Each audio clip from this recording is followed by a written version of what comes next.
Ribuan masyarakat Aceh mengikuti vaksinasi massal tahap kedua di lapangan Jasmani Militer Kodam Iskandar Muda, Mesujaya, Kota Banda Aceh, Selasa tanggal 20 April tahun 2021. Hal tersebut dilakukan sebagai upaya mendapatkan kekebalan tubuh dari serangan virus corona. Meski di bulan Ramadan dan sedang menjalankan ibadah puasa, tak menyurutkan langkah ribuan warga untuk tetap antusias mengikuti vaksinasi COVID-19 dosis kedua.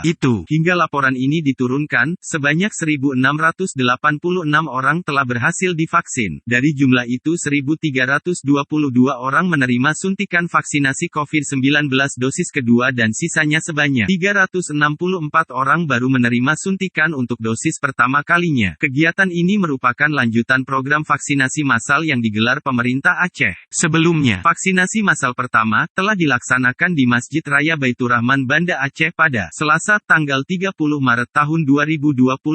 Saat itu, 2.468 warga berhasil divaksin dari total target 3.000 warga. Kepala Bidang Pencegahan dan Pengendalian Penyakit P2P Dinas Kesehatan Aceh, Iman Murahman, mengatakan sasaran vaksinasi massal tersebut warga dari kalangan TNI Polri serta petugas pelayanan publik dari instansi vertikal lainnya. Hari ini ada yang melanjutkan penyuntikan dosis kedua, ada juga yang baru menerima dosis pertama. Vaksinasi massal hari ini targetnya sebanyak 2.950 orang, kata Iman di Banda Aceh, Selasa tanggal 20 April tahun 2021. Menurutnya Aceh tetap melaksanakan vaksinasi selama Ramadan sesuai dengan Fatwa Majelis Ulama Indonesia (MUI) nomor 13 tahun 2021 terkait dengan hukum vaksinasi COVID-19 saat berpuasa Ramadan. Saat ini menurutnya pemerintah Aceh masih melakukan penyuntikan vaksin tahap pertama dan kedua yang sasarannya masih kelompok kalangan tenaga kesehatan, petugas pelayanan publik, dan warga lanjut usai